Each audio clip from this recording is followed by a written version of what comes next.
Hello, all you tiny, beautiful people that live in my computer. Me, I'm the Finn. And today's video is my own little DC universe. I did one of these with Marvel, and it was kind of an idea for a reboot of the Marvel Cinematic Universe. This is my idea for a reboot of the DC Cinematic Universe.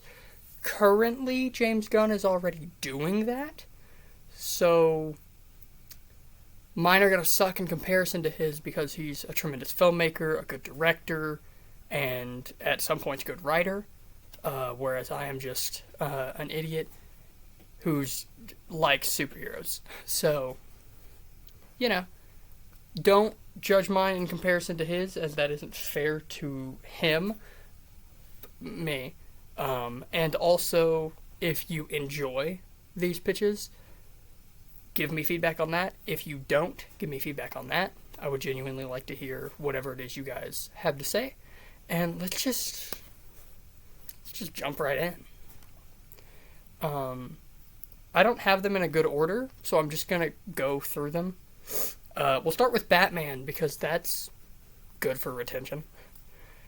Movie 1, Mind of the Batman.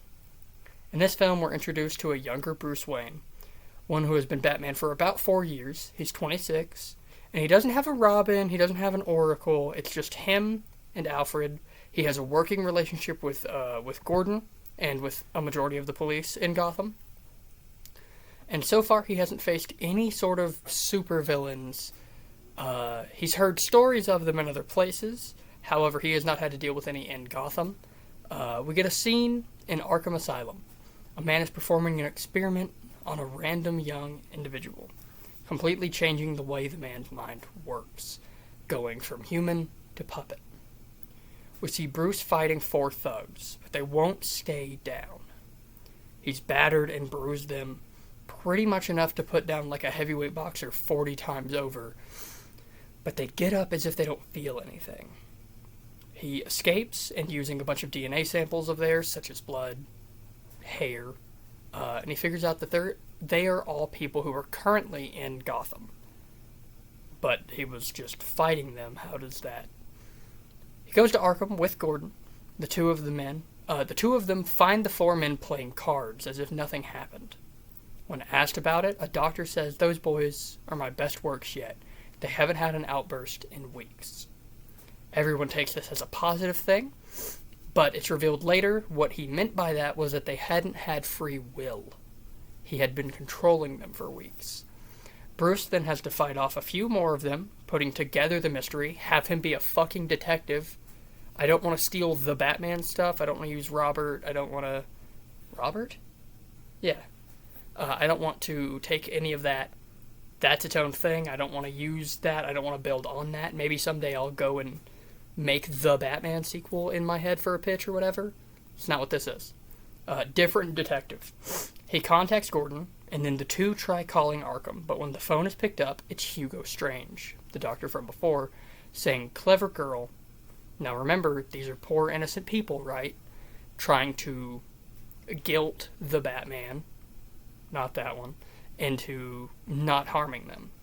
We then get a scene of Batman and Gordon fighting throughout Arkham, safely taking everyone down, whether it be by restraining them or maybe locking them in cells, doing things that aren't killing them. We finally get to see Hugo. He's pointing at the corner of the room he's in and shushing Gordon and Bruce. Victor Zsasz is in the corner, staring at the wall, his skin covered in marks, and his criminal record covered in a little bit more. If Victor is set off, there will be horrid consequences, so the boys have to quietly figure out a way to get to Strange. They finally get there. Strange then throws a small scalpel at Zsasz. Zsasz begins freaking out. The cuts on him don't match his number of kills. He runs at the 3 men, slamming them all through a big glass paneling. He attacks Bruce and Gordon as Hugo lays on the ground. Gordon's knocked unconscious as Bruce and Victor fight. Victor is knocked down after a 5-minute fight scene where it's just him and Bruce fucking waylaying on each other, sending each other through everything. And as Victor hits the ground. He sees Hugo. He stands up. He walks to the nearest chair and he sits down. All he says is they match. He killed Hugo. The marks on him match the people he's killed. And he's calm. He no longer has any issues. He just sits there, calmly, not understanding what just transpired. Gordon and Bruce meet up on a rooftop, and they talk about what happened. Gordon says it used to be us versus you. Then you became part of who we are, and it was us versus the criminals. But now it's us versus freaks with powers, maniacs without morals. I don't know, Batman. I miss chasing you around the city, hoping to catch you, because now it's all death, destruction, and the Batman. Batman walks over to Gordon, simply asks, "Do you trust me?" Gordon very quickly replies with yes, before Bruce takes off the cowl, revealing his identity to someone for the very first time, as he says, "So do I." We then get a Spider-Man-esque swing scene, like at the end of every Spider-Man movie when Spider-Man swings away. We get something similar to that, but it's Batman going through the alleys of Gotham as the film ends. And for this first phase of this universe, that's it for Batman, because I feel like Batman is a very oversaturated character. I'm going to give a couple things, but I'm going to start with this. Batman's super oversaturated. He's in all the video games. He has the most movies. He has so many video games, so many comics, so many shows. He is everywhere. And I want him in this universe. However, I don't want him to be the only thing in the universe people care about. So that movie would be towards the end of this phase of movies. And you don't have him meet up with any heroes yet. Next thing, Hugo Strange. Tremendous villain. I'm not a tremendous writer, so I have like the cliff notes here, whereas an actual better writer could go in and make him a genuinely horrific villain, something that I cannot do. But Hugo Strange is one of the greatest comic book villains of all time. He's also one of Batman's earliest main villains, and I think that's really interesting. And I love the idea of Hugo being the very first Batman villain, because Batman just deals with thugs, and he doesn't have to think about much while doing so. Then somebody comes in and takes those same thugs and makes them monsters by taking away their ability to be human. And I think that's super interesting and super morally conflicting for Bruce. Also, Victor Zsasz, one of my favorite, comic book characters ever. I think he's, my favorite B-tier villain. I love him so much. I love the sociopath, I have a cut on me, and it doesn't match the number of people I've killed, I have to take one. And I think that's wild, and I think it hasn't been done super well in modern media. I think the version of him in the Telltale games is good, not great. I don't think there's a good version of him animated. I don't think there's a good version of him in any games. The Arkham one is but I think it's a very cool character, and I think it's something that could be used, for this sort of plot device of just, we need a big, strong guy to fight Batman, but also later on, he could be a good, side villain throughout a movie or something. I think Zsasz is really fucking interesting. Bruce's main, conflict throughout the story would be having to,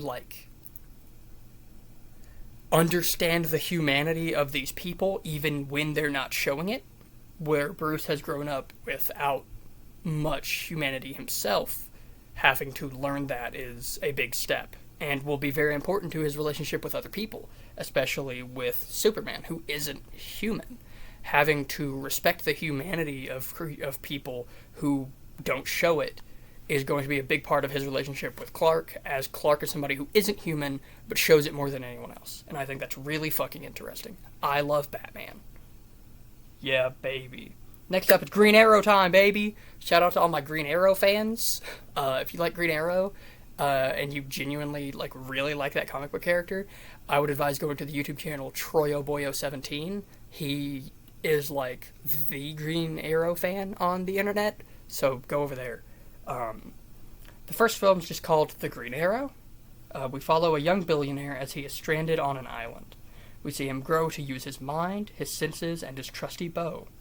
Oliver starts as a fairly egotistical asshole, but we see him become a genuinely beautiful person on this island. And like anyone else, he has flaws, but he cares about people, he cares about life, and he wants to do good. After 5 full years of being trapped on this island, we see him saved. He has a big old beard, fairly long hair, he's been trying to cut it, and when he gets home, he changes pretty much everything about his life, and becomes the Green Arrow. We watch as he slowly takes down a huge gang of thugs held together by one Tobias Church. After a few run-ins with the gang, Ollie is given the opportunity to meet with its leader. We have a nice fancy dinner scene of Green Arrow and Tobias. The two are being respectful. Ollie doesn't exactly want to fight the entire gang right this second, and Tobias is well aware of what Ollie can do. Tobias then makes Ollie a deal. You can keep clearing out my men, you can stop them, send them to jail, and then I'll just get them out again, and we can do this all over again forever. Or, you can join me, have all the riches and power you could ever dream of, and be my right-hand man. Ollie refuses fairly quickly. He's had all the money he could ever need, and it made him a bad person. He doesn't want power, he just wants his city to be safe. There's a big fight scene where Ollie has to take on a building full of these thugs without any weaponry. He narrowly escapes and exclaims that his goal now isn't to survive, it's to thrive and protect his home. The film ends with Ollie meeting with a young man. Woman. I'll explain.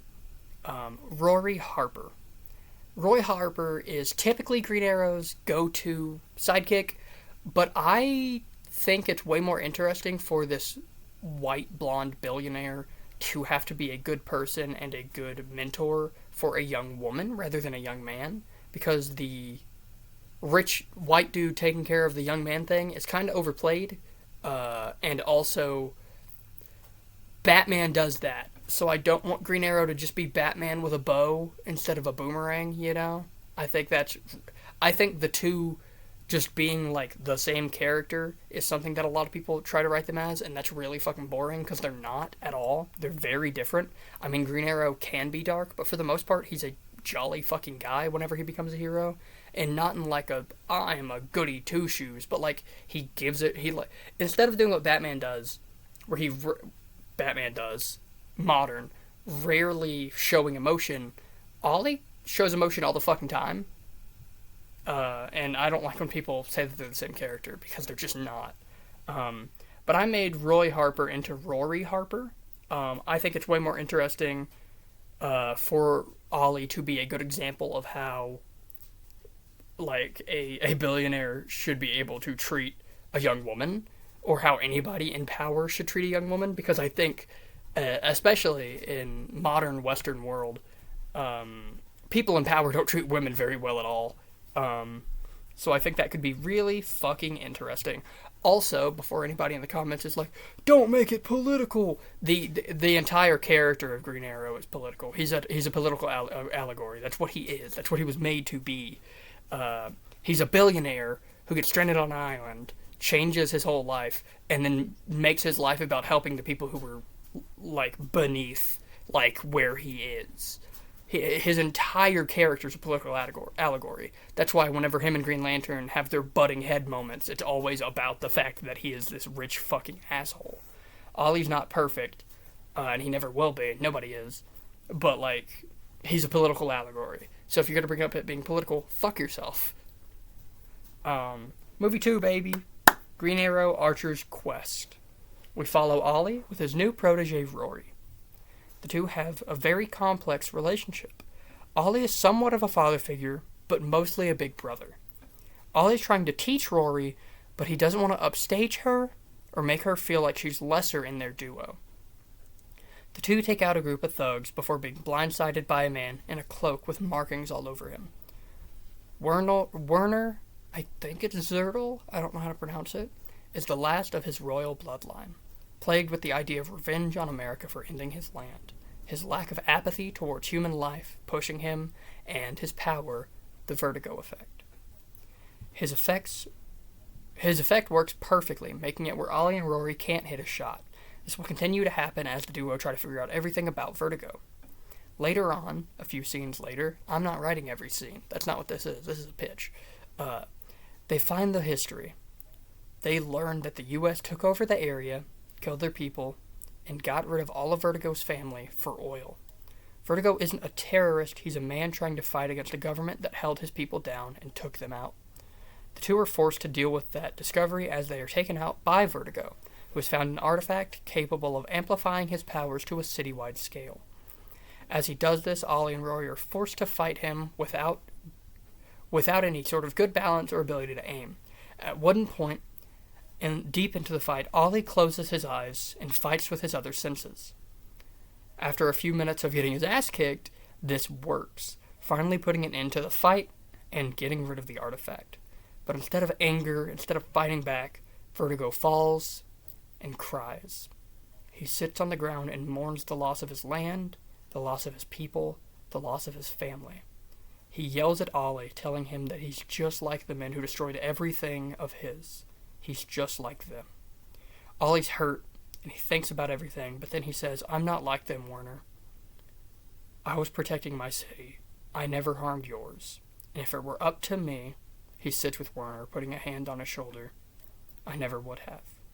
Werner looks to Ollie and cries as the screen fades to black. As the screen opens back up, 3 months later is on screen. We zoom into a jail where Werner is smiling and laughing. We turn to see he's talking to Ollie and Rory, who visit him in jail, making sure he's doing better and teaching him to be happy in this world. The film ends as Rory and Ollie sit on a rooftop, and we hear a large, bassy noise as locks of blonde hair take up the screen. Got room for another misfit? Black Canary, baby! Woohoo! Yeah, Black Canary! Yeah! Black Canary is awesome, so she will be introduced in this film at the very end. I don't have a third Green Arrow film because I didn't want to write a third one for Phase 1 because I already wrote a bunch. So, I love Green Arrow. Great character. Ollie's great. Love Oliver. Big Ollie. I also prefer the Ollie with the beard and the hair. So that's what I've got. However, after he comes back from the island, if the director and shit wanted to just get rid of all that or whatever, cool. I don't care. Rory being a woman, fuck you if you don't like it. I don't care. It's my pitch. I think Vertigo is a very fucking cool character. Is there any other notes on Vertigo? Because I just like him pretty much. Yeah, I just like him. I think Werner's a very cool character. Whoa. I think the idea of a character who is able to make it where Ollie can't balance and he can't aim is very interesting for how the character works and for how he does his job. I think Ollie having to learn to use his senses would be really fun. I think during the scene where he's doing that, have it do a flashback to him on the island, because I think that could be cool. I would want there to be more Green Arrow stuff. However, I don't want to do 5 of the same thing in one phase, as I think that could get a little stale. But I love Green Arrow, and I hope other people do as well. Next up's the Flash, baby. Time for the Flash, baby. Yeah, Flash, baby. Movie 1 is just The Flash. In the 1960s, we follow Barry Allen, a young, snarky, quick-witted fellow with the power of super speed. Barry takes out a few criminals who were just your average thugs, and we're then shown Sam Scudder, a technician at a museum who was part of a big accident brought on in a battle between the Flash and a huge group of thugs. Sam is accidentally sent to another dimension through one of Barry's speed movements. Nobody notices, because no one cares about this random technician in the background. We see Barry dealing with a breakup, entirely due to him being distant due to his alter ego. This will be a big part of Barry's story later. Not yet. This will be important in a while. We then see Sam learning to use the mirror dimension to his advantage and swears revenge on the Flash. We get a fight scene, and then we have Mirror Master use some hyper-advanced tech to turn the entire world to mirrors, giving him complete control over the world. Over the world that never gave him any control before. To stop this, Barry has to run fast enough to go back in time. He succeeds, he takes Sam with him, and they disappear as the film ends. We fast forward to modern day, and we see a young man pick up a red ring. His name, Wally West. We'll get into that later. To end this first film, I know I didn't write a whole lot. That's because I don't know as much about Flash. I write more for characters I know about because I'm confident in what I write. Whereas characters where I don't know as much, I try not to improv too much because I don't want to go too far away from the character or from what the character is or what they stand for. And I don't know a whole lot about Barry Allen. So I didn't want to write too much for him in case it was bad. Anyways, movie 2, baby. Terminal Velocity, baby. Woo! Yeah! We see Wally West becoming the Flash. We see his relationship with one Linda Park developing positively, as well as him loving being a superhero. Later on, we see two men robbing a bank, Leonard Snart and George Harkness. Flash stops them, but they escape, and later they meet with a man in darkness who tells them they can get rid of the Flash. The two attack a store to draw Flash out. When he arrives, he's stopped by the ground becoming ice and then clotheslined by a boomerang. We then see a scene where Wally is absolutely battered by the two until he finally gets a chance to leave. He hatches a plan to use his mind instead of his speed. Wally is forced to be smart instead of fast. He then realizes that George and Leonard... Wait, hold up. Okay. He then realizes that George and Leonard need more than to be taken down. They need help. They aren't mentally stable. We then see Flash trying to talk with them and talk them down, and it seems to be working until Flash is knocked out from behind by a humongous fist. We fast forward and we see Flash stuck in a cage. He stares around the room hoping to see someone, but all he hears are grunts. We then see Gorilla Grodd come to the cage and smirk as the film goes to black. And we got a two-parter, baby! Yeah, baby! That's what I've been waiting for. That's what it's all about. Yeah, baby. Alright. The Flash, New World Order, movie 3. We start on a scene of Wally waking up in the cage. We're given hints that he's been here a while, but we're not told how long. Grodd explains his history to Wally, explaining that he was experimented on. Explaining he was ruined by humanity, and now it's his right to ruin humanity itself. He's way more in depth than that. I'm not a good writer. We're told it's been nearly a month of Wally held captive and Grodd's minions out on the street. We see a scene of lightning going crazy. A man coated in jolts of lightning barrels out of the sky at light speeds. He slams a man in green to the ground. As the smoke clears, we see Mirror Master, and as the camera pans up, we see Barry Allen. The cops quickly show up, and one of them stops his associates. He explains that the man ahead of them is a legend, the original Flash. The officer then explains what happened, and Barry is very confused. Barry and Sam were gone for nearly 64 years, but to them it's been mere seconds. Barry then has a moment of realization and quickly looks for his girlfriend. She broke up with him, but to him that was a couple minutes ago, whereas for her it's been 60 fucking years. After a few minutes of Barry realizing what happened, he's alerted about the new Flash. Excited, he asks where the man is. No one knows. Barry goes out looking for Wally and eventually finds him and frees him as the two work together to figure out how to fix everything.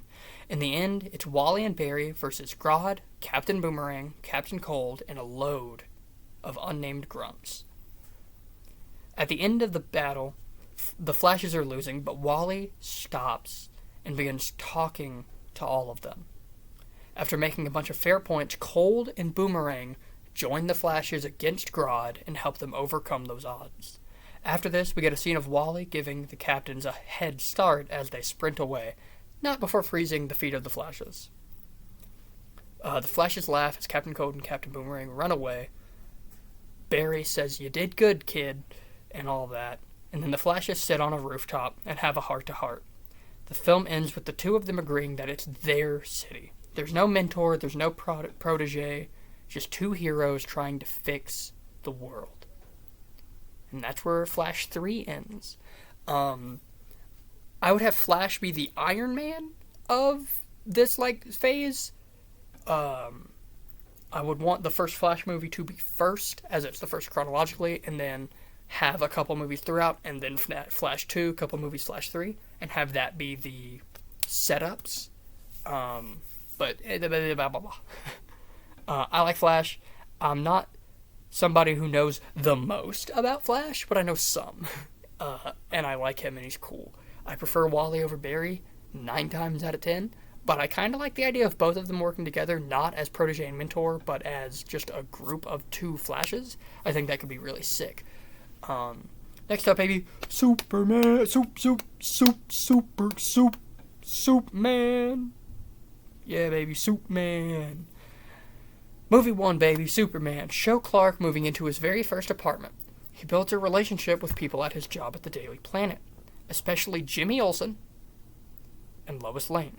And also, he has a friend from school, Pete Ross, who will matter really far later, not here. In this film, Clark will have to learn to use his powers. He and his parents have known about his powers for pretty much his whole life. However, Clark has never really had to use them for much. He's used his strength for farm work, he's used his sight to help with piping, but that's about it. He's a little faulty, and he doesn't know how to hold back. He doesn't know how to fly yet, and he doesn't know how to use X-ray vision, heat vision, or freeze breath. He learns to use the X-ray vision randomly in the movie. It's not a big plot point, it just happens. All of which he will learn throughout this film. And he will get better at these things. The main villain throughout this will be General Zod. Zod will come to Earth to find Clark. He will be fairly upset, and the fight will ensue. Zod shows Clark the remnants of Krypton. Before, during, and after the fight, they have emotional conflict about their history, and Zod is furious that Kal-El would take up a human name, that he would pretend to be a lesser being, and that he doesn't care about his heritage. His words... What? Where did I write this? Hold up, I'm so sorry.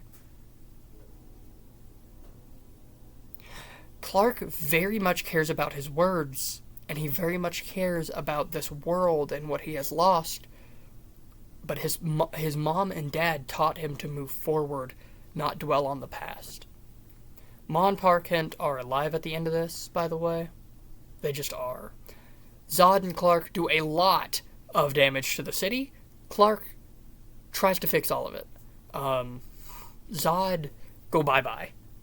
He is weaker than Kal and decides, I don't want to die. I'm going to go figure some shit out, and he leaves. When he shows up, he's a villain. When he leaves, he isn't a good guy. He's not an anti-hero, but he's not pure evil. His wants aren't evil. He's just negative in what he's doing. He wants to rebuild Krypton by finding the remnants of their people and building a community together. However, he wants to do that whilst simultaneously destroying other people. So he's evil in some ways. However, in other ways, he's sympathetic. He wants to restore his family. But that doesn't make what he's doing good. Ma and Pa Kent are alive because I don't think you kill Ma or Pa Kent really early. I think that's kind of poo-poo. I think you wait and you do it at some point. That's like a big moment. Movie 2, baby, Superman, the Man of Steel, the Man of Steel, the Man of Steel, the Man of Steel, the Man of Steel, Man of Steel, Man of Steel, Man of Steel, Man of Steel. In this film, Clark and Lois actually make their relationship official, baby. Woo! And they're treated as an item. No damsel in distress bullshit.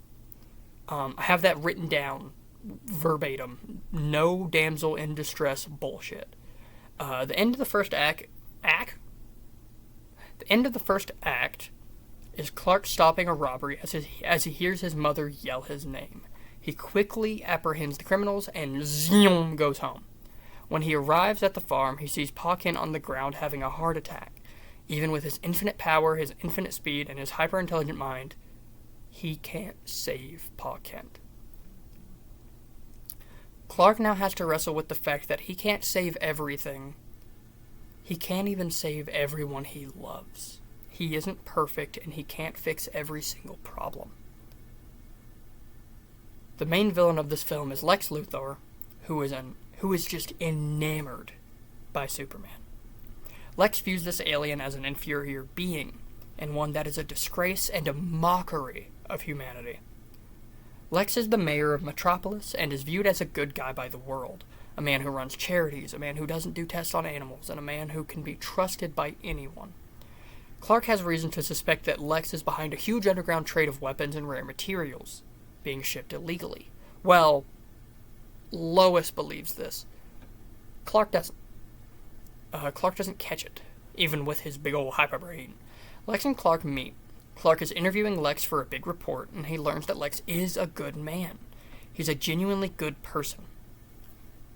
Clark decides to leave Lex alone after this. During Pa Kent's funeral, Clark stays as police sirens ring. He stays with Ma Kent, and he stays with Lois as he cries. The sirens ring, and a gunshot is heard. And for the very first time, and the very only time, Superman ignored a crime, and it got someone killed. Clark figures this out immediately and is distraught. He blames himself, and he swears to never let anything like that occur again. Lex finds a rare mineral he isn't worthy of giving away. We then see him on a big screen asking the city very calmly and very politely if the world trusts Superman. He then shows doctored footage of Superman and Zod destroying a building. The only doctoring is that it's Clark pushing Zod through a building, when in reality it was the other way around. Superman stops by LexCorp. He doesn't break anything, he's respectful, and he very politely asks to speak to Mr. Luthor. He's given permission to enter the office where Lex is working out and showing off. Lex is getting them gains. He's fucking...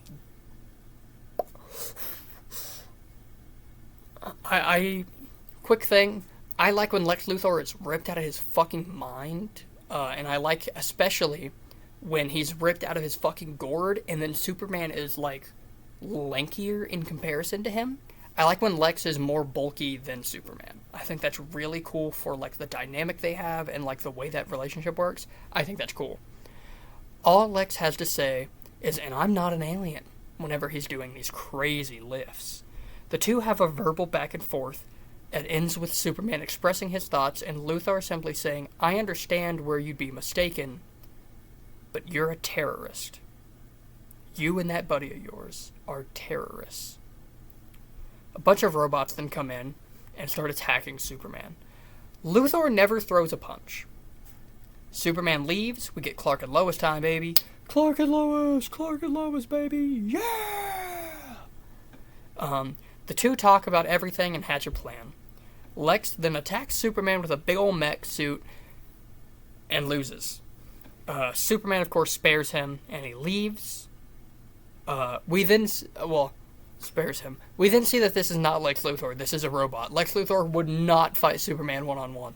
This version of Lex will never have a physical fight with Superman. Ever. Not one time are they ever going to actually hit each other. Because I think Lex is way more intimidating whenever he isn't throwing hands. I think when you put him in a big mech, he just becomes Nazi Iron Man. Like, I don't know how to explain it to you. I think Lex Luthor is way more interesting as a mastermind who puts together plans and hires people to do work. Because whenever he's doing it, he's just a guy. Like, he's a strong guy, but he's just a guy trying to punch Superman, and I think that's very boring. We then see Lex in his home. He opens a vault filled with a glowing green rock. Now listen. Kryptonite is really overrated. I think it's used way too much.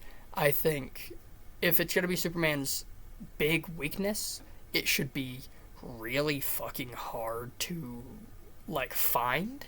And not everybody should have it. And also, I'm not going to have Lex come back immediately in movie 3 and do that. Because that would be really fucking boring. That's it for Superman in this first phase. In the next phase, there would be another Superman movie, and then a Superman team-up movie. However, I don't want Lex to come back with the kryptonite anywhere soon.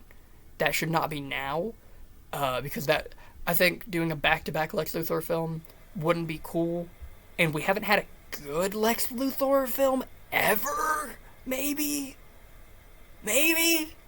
I like him though. Next up is Wonder Woman, baby. So first of all, can Wonder Woman have a good actor? Please? Like that's not like me trying to make a joke about Gal Gadot or whatever. Genuinely, can she have a good fucking actor for once? Okay. Diana is struggling to fit in the human world. She takes residence in Washington, D.C. as a police captain in the area. In this first film, instead of a crazy supervillain, her main antagonist is a mix of the U.S. government. This is pretty forward. The president is Lex Luthor at this point. This is really forward in comparison to where we were with Superman. And her issues with humanity. Her issues with learning to love humanity. And her issues with her past. We get hints towards Giganta. Introduce her as a human, not a villain yet. Also hints for Ares. He's not here yet. At some point in the film, Diana ruins Doris's life. In reality, Diana simply does her job. Doris is Giganta. Hint at Diana hearing about Superman and about a kid in Central City. So she hears about Superman and she hears about Wally West. Movie 2, baby. Wonder Woman 2, because I can't think of a title. In this film, Diana loses her job and simultaneously loses her ability to live among humans as her identity is revealed. The world now knows she's an Amazonian, and the government now wants her to show them Themyscira. She will refuse and go into hiding. She will meet up and team up with Hawk Girl. She will also learn the person who outed her was one Doris Zuul. She will be beaten by Giganta before hunkering down with Hawk Girl and making a plan. They beat Giganta. Diana returns home for a while to let the world forget. And then Wonder Woman War, which is the third movie. Diana returns at Themyscira, and while there, Ares attacks, wanting to take the land for himself and wanting to use it and the Amazonians to breed perfect war machines. And of course, Diana doesn't want this, and uses her skills, her friends, and her family to defeat Ares. I don't know a lot about Wonder Woman, so like that one's really short. Sorry. This next one's not longer. The Green Lantern. That's the name of the first Green Lantern film. We get a backstory for John Stewart. We show him as a soldier, then his growth into becoming the Green Lantern. This film doesn't really have a big evil villain. It's more of John battling with coming back to America, battling systemic issues, and becoming the Green Lantern. This is a lot more of his origin film. There's not a whole lot of villain. Maybe he gets into a fight with space pirates. Then we got Fear of the Green Lantern, baby. Movie 2. Sinestro, baby. We get Green versus Yellow. Will versus Fear. Whoa. That's the movie. Whoa. Introduce other Green Lanterns. Mostly Arcus, Kilowog, and Guy Gardner. Introduce those fuckers for later. And then there would be more Green Lantern films and stuff. However, I don't know a lot about Green Lantern, so I didn't have a lot to write. Whoa. And that would be my first phase. I wouldn't be doing MCU style phases because they're like not good and everything has to be like hyper connected. In mine, it's more of this is these ones that are coming out in this time period. And then we'll stop, take a break so everybody can not have to act for a little bit and like get time to go home. And then we'll do more.